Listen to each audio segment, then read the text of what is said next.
In this episode, I describe the practical steps you need to take to start using IBC as an operating system for your life. I'm Nate. I make sense out of money. This is Dollars and Nonsense. If you follow the herd, you will be slaughtered. When most people hear about infinite banking for the first time, they don't normally get it. And I feel like almost everyone listening to this podcast episode probably would agree with that. Whether you're doing IBC now or whether you've never done it yet, it takes a little while to get used to even just the language that people use to describe infinite banking. And one of the reasons why it's so difficult to understand is because people come into the IBC world with some pre-existing thought processes about how money works and how banking works and investment works. We're already doing what we think we should be doing. So when someone brings like a totally different viewpoint on how to build wealth and to manage money, that's a shock for most people. So they come in, and I like to call it the investment mentality. They come in and they hear about IBC and they think it has something to do with the rate of return of the policy, and they compare that to other rates of return that they have access to, whether it's in the stock market or real estate, or whatever else they're doing. And part of why you'll hear people in the IBC community say that IBC is caught, not taught, is what I'm going to talk about really today. The aha moment typically occurs when you realize that at its core, IBC, infinite banking, presents more of an operating system for your financial life. And it's not really here to offer a new investment for you to put some money into, right? So even though the policies themselves grow very well and have competitive rates of return in the grand scheme of things, tax-free with no risk, and I mean, there's benefits to policies. At the end of the day, that's not actually what we're all talking about per se. We're actually talking about how you do banking. The process of which you do banking has to change to implement IBC to its fullest extent and get the most out of it and make the most money while doing it, right? And so in that world, most aha moments exist when you realize, oh, we're not actually talking about investing money in life insurance policies because of the growth of the policies. We're actually talking about building my life around a different banking idea where policies become the center that everything else revolves around. So right now, for almost everybody, a bank account, that is really your main operating system, exists in bank accounts. That's the default operating system for financial life. You earn money, it's going to go someplace. It normally goes into a bank account. And then from there, everything else revolves around the bank account. We put money in different investments. We spend it. We do all of these things from the bank account-centric universe. And so in a practical way, when someone gets started with IBC, they have to start changing that paradigm to become a more policy-centric person if they want to take it to its fullest extent. Before we dive into the practical steps, there comes a point in everyone's life, especially if you're getting involved with IBC, where you have to make a decision. And you have to decide whether you want to take IBC to kind of its fullest extent by really creating a banking system that you operate around through policies, right? Or whether you want to just use policies as a savings tool. This decision comes before everybody. You can decide whether you like the idea of putting some money into policies, occasionally using them to maybe fund some investments or to buy cars or to, just to have some liquidity that you may occasionally draw from at times. And so it's either going to be a side shoot of your real financial life, or it's going to be the operating system that funds all the other offshoots. And you got to make that decision. And I can't make it for you. Now I can teach you how to do it, but it really is going to be based on your confidence level. Most of the time people don't start there. They start by saying, yes, these policies, especially used for IBC purposes, are very beneficial to me. So I'm going to put some money in. Maybe I'm not ready to revolve my entire life around it just yet, and that's perfectly understandable. But at some point, as you grow, you need to be able to make that decision. That's why I think that this podcast, the Dollars Nonsense podcast, is one of the best IBC podcasts around, mainly because I'm not here just to sell policies. I'm here to dive into a much deeper philosophical, perspective of IBC to help people make decisions and build the best banking system that they can build, without just talking about the basic IBC stuff all the time. So that's what we're going to do today. We're going to talk about practical steps. I'm going to go ahead and share my screen for the YouTube audience as well. In case you're listening to the audio only, you should be able to get everything you need to get from it as well. But you can always go watch the YouTube video. And while you're there, while you're on YouTube or while you're listening to Apple Podcasts or wherever you're watching at, if you would like the video, subscribe to the channel, make a comment. If you're liking the content, it just means the world to us. It's the best way to teach the algorithms that this is good content.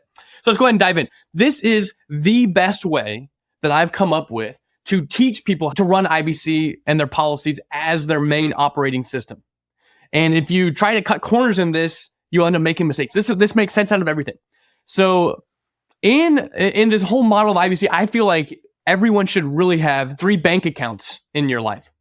And they have to revolve really around policies. And so in these 3 accounts, and you can see them labeled here on the screen, that I think everyone should have an expense account, a capital account, and a transfer account.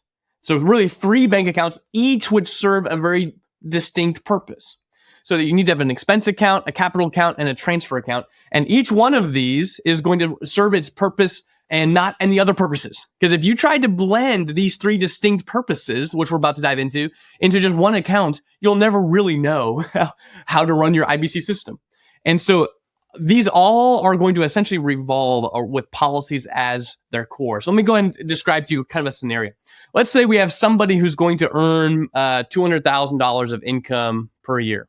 So we have an individual who's earning $200,000 of income per year. It can be any amount of money you want to imagine.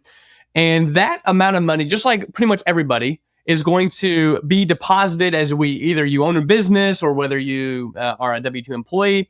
Either way, the expense account is just kind of your regular, everyday bank account. You pay your bills from it, and most of your income that you make from working and any other sources is going to kind of get funneled into your main bank account. And this is just kind of your main bank account. The reason why I call it the expense account is because I personally believe that bank accounts are horrible reservoirs of capital.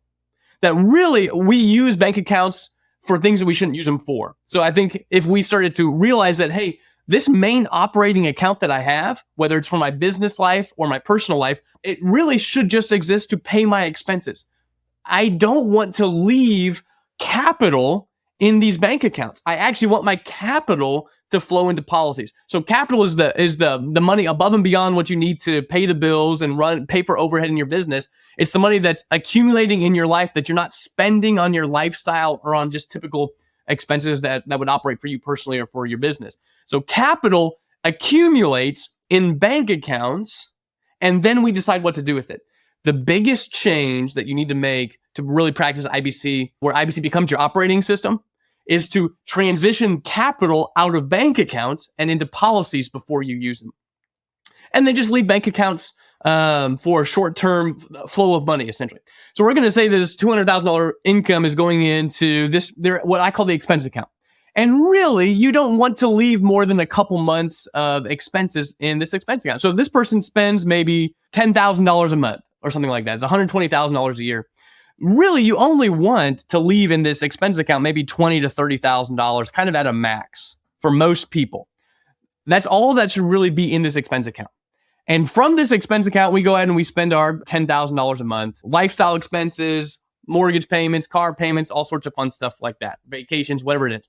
And so if you can do math, by the way, if you're making $200,000 and you're spending $120,000, then that means that there's actually $80,000 a year that's not being spent. And so as this $80,000 accumulates over the course of the year, my suggestion to you is as this account increases above the watermark of $20,000 to $30,000 a year, so as your expense account increases in money above just the baseline couple months of operating expenses, then you really should be transitioning that money out of your expense account, because it's not money that you're going to spend. The only money that should stay in the expense account is the money you need to live your life. As soon as that account gets more money than what you need to live your life and have a couple months of operating expenses, now it's no longer expense money. It's no longer operating money. Now it's turning into what we call capital, capital should always be used to build wealth, to go do new things, to grow. That's what capital is supposed to do. Are you tired of feeling like everyone has their hand in your pocket? At Living Wealth, we believe in challenging the status quo. After all, most of those conventional tools only seem to make someone else rich. Let us show you how to take back control by banking on yourself. Visit livingwealth.com/escapethebank. You'll receive instant access to what we call the beginner's course. This free, in-depth, easy-to-follow course teaches people how to create and profit from infinite banking. We not only discuss the philosophy and principles behind infinite banking, but also offer real-life examples to demonstrate how it works. Even folks experienced with infinite banking often tell us they learned a ton too. So, it's worthwhile regardless of your experience level. Stop letting banks and Wall Street dictate your financial future. Again, that's livingwealth.com/escape the bank to gain access to the free course today. Now back to Nate and Holly.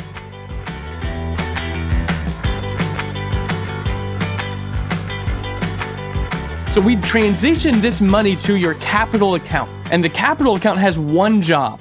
And so it's going to end up having $80,000 in that account, by the way, over the course of the year. And this account has one job. Remember, we don't want capital to accumulate in banks. We don't want our capital to accumulate in banks. We want our capital to accumulate inside of policies. And we only really want to use banks to pay the bills. That's really what they're good for. They're payment facilitators. That's what a bank account is good for these days. We really want capital to accumulate in policies. So we're going to take the $80,000, move it into the capital account to set it aside, get it out of the expense account, and to earmark it for one job. And that one job is going to be to pay premiums into our policies. And this is extremely important because one of the most common questions anyone ever gets is, how much money should I be putting into my policies every year? And for most people, they don't even really know, right? They have no clue how much money they should really be putting into policies. They just kind of throw a number on the wall and say, if it sticks, then I'll do that, as long as it's less than what I can do. And so maybe this person has $50,000 of premiums already built into their policies. And so actually what they'll do is they'll think, okay, I'm supposed to open an account and I'm supposed to pay premiums from it. I'm going to move in $50,000 a year into that capital account so I can pay premiums. That is actually not what I'm saying to do. You don't move money into the capital account based on the amount of premiums you already have. You move the money into the capital account based on how much capital you are actually accumulating during the course of a year. That's fundamental. And so really you want to separate your capital from your expense accounts. You want to have an account just for capital. And you want to base your policy premiums around that account. So at the end of the year, if you have way more capital in that account than what you have in ability to put into policies, then that's an automatic red flag that maybe now's a time to consider opening a new policy. And it's actually not that hard to understand. Just you go out, you live your life, you keep your basic expense account at a certain level, 20 to 30,000. I mean, a couple of months of operating expenses. And if that account gets bigger than that, you start moving money into the capital account over time. And that's how you set up policy premiums. Because remember, we don't want to leave capital in bank accounts. Too many people are practicing IBC. They're doing this whole becoming your own banker idea, but they're not becoming their own banker. They're really not. They have a ton of money in the bank still, and they like having a ton of money in the bank. And they have some money in policy, but they have a ton of money in the bank, so they're not their own banker. The policies are an offshoot of their bank account system, and they really need to start having their bank account system feed their policies, because that's where you're going to make the most money. It's just, there's money to be made here in the banking world, but you can't continue to be reliant on bank account centric systems and think you're going to make a ton of money, make a huge difference in your life. You really want your policies to be your main capital reservoir. And so now we have our capital account. It's feeding our policies as in the form of premiums. That's really what it's feeding. From the policy viewpoint, it's going to start generating cash value. Of course, we're going to have a lot of money to use. Whenever you borrow money from your policies, we don't really want it to go into the expense account. We don't really want it to go into the capital account. We're going to use this money for something. We're actually going to transfer it to a different account, the account that I call the transfer account. And the transfer account's main job is to take money from policies to transfer it to wherever it is going to go. So if we're going to, let's say we've got $500,000 in policy cash value, or, just whatever amount. It's just easy to use a bigger number so we can do multiple things with it. And so we're going to maybe borrow $100,000 of our cash value to go do something in a policy loan. So we're going to borrow out $100,000 from our $500,000 cash value pool of capital that exists in policies where we want it. And maybe we're going to go make an investment with it. And let's say that the $100,000 policy loan that we took, we made a $100,000 investment, is going to produce for us a nice, easy, round 10% cash flow return. So it's going to spit back to us $10,000 of income from this investment. I don't want to confuse the scenario at all. I'm just merely saying, hey, if I borrowed money from my policy and made an investment with that policy and income's coming in, if I don't need that income to live my lifestyle, so I don't need to go put it in my expense account, I'm not counting on that income to live my lifestyle. And it's not exactly capital just yet either because I have this policy loan. So really what I'm going to do, anytime I make an investment, the income from that investment is going to go into my transfer account. And that transfer account is going to send it back to the policy as a loan repayment.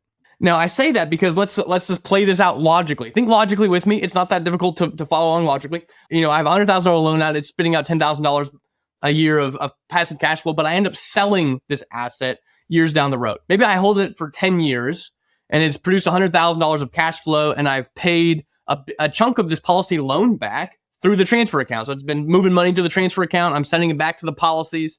And then I end up selling the asset that was producing the income.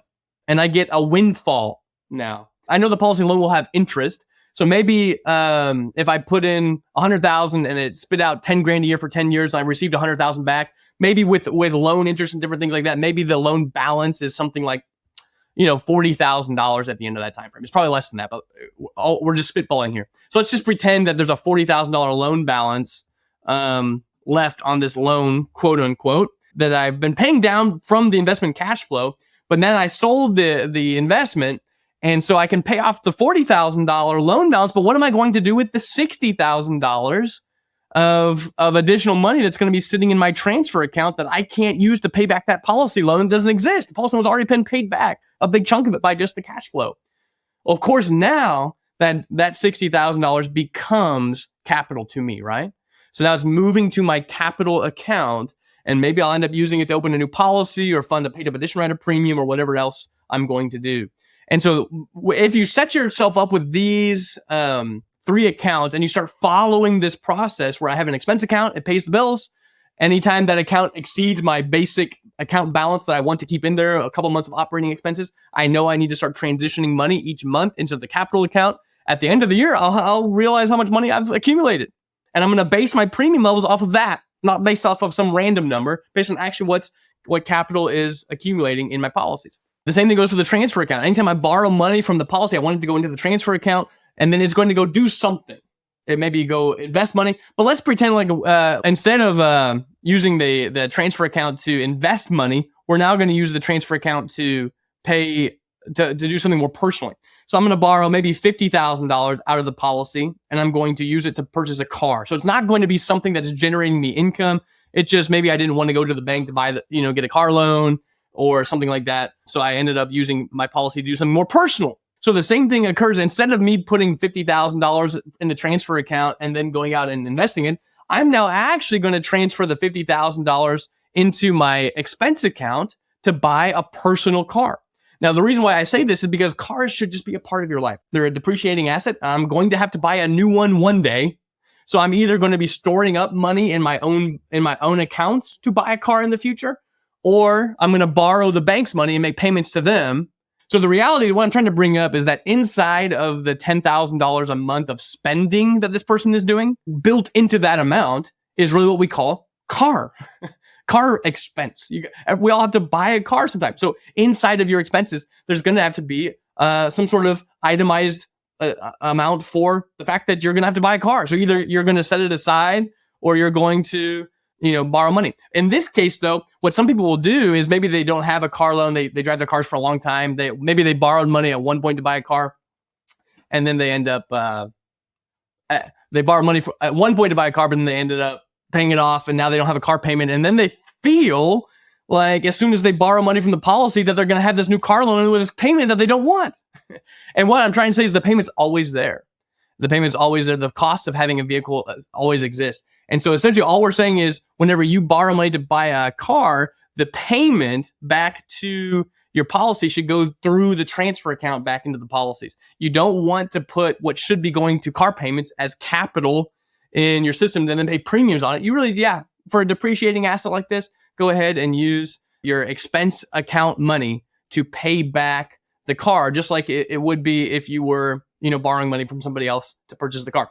As I said, some people who pay cash for cars can't understand this very well, But the reality is, anytime you have cash sitting around and it's actually earmarked, whether you're earmarking it on purpose or not, to purchase a car down the road, that money is not actually capital. That's just deferred maintenance costs. You don't have a car payment per se. You're making the car payment to you. It's accumulating in cash, but you're going to have to buy another car someday anyway. And so you have cash in the bank and a depreciating car going down on your balance sheet. And at some point, the car is going to hit zero and you're going to have to buy a new one. And you're going to have to use cash to go buy the new car. So nonetheless, it's easier if you just build it into your policy system. Use the policy to buy the car or get a car loan than it is to always get confused on whether the money is actually your money to invest or whether it's actually money that's set aside to buy a car. Because most people aren't earmarking it the right way. So maybe it's $1,000 a month or something like that is going to be paid back from the expense account, which is part of your $10,000 a month lifestyle. Is the car should be an itemized thing. Car, I have to drive a car, they wear out, I have to set aside money somehow to be able to pay for it or set aside cash flow to pay for it at some point in time. That's the only way to do it. I might as well do it back to me. I'm going to use the transfer account in order to do that. And so with this being said, if you set your life up this way, to me, it's the most practical way that you can live your life and logically understand that your policies have become more of a centerpiece as opposed to in the sidecar. And bank accounts are actually only serving distinct purposes. In other words, instead of having the bank account be your one and everything revolving around the bank account, so the bank account is the centerpiece, now you're just saying, okay, I'm going to have 3 accounts. They're going to each serve very distinct purposes. And I don't really want a ton of money sitting in there at any given moment in time. I want to start getting the money either in loan repayments from my transfer account or in premium payments for my capital account. I really want money to be flowing to and from policies for these big items. And the only really money I want to keep in my operating account is just my lifestyle money. And that's it. This is, to me, is the most practical, easy way to turn infinite banking into an operating system where decisions can become logical and you can just start building a life around it. This is what IBC, by the way, is meant to be. If you don't build your life this way and you just continue the normal way you're doing it and you just have some policy premiums with some policies, that's fine. But at some point, make the decision. Do I want to start operating IBC at its full level, or do I just want to kind of have it be a side piece that I'm saving some money into? I hope this has been helpful. Once again, I think IBC presents a way of life and just an entire philosophy about your future that is exciting and compelling. If you do it the right way, if you understand it to its deepest, most efficient core, you can fall in love with it as I have and really have a fun time practicing IBC. But the first thing we got to do is we have to get understanding what we're really trying to accomplish. And for most of us, which I didn't have time to dive into in this episode, we have to get rid of our fear of borrowing money and repaying policies. And we have to understand more fully what is actually going on under the hood. If you would spend, of 50 hours in this podcast, I think your fear of premium would go away and you would be able to take off in the IBC world. So once again, it's been such a pleasure to do these types of episodes for you. I hope you're enjoying them. I hope it's helping you grow as an infinite banking practitioner with a deeper understanding of how to operate inside of the system. If you would leave us a like or a subscribe or leave a comment or a rating or review on Apple Podcasts, it would mean the world to us. We thank you so much for all the time you spend listening and delving into this content. This has been Dollars and Nonsense. If you follow the herd, you will be slaughtered. For free transcripts and resources, please visit livingwealth.com/E213. Listener, one last thing before you go. Start your journey towards financial security and wealth today. Visit livingwealth.com/escape the bank. Upon completing this course, you'll have all the information that you'll need to see if infinite banking is right for you. Again, go to livingwealth.com/escape the bank.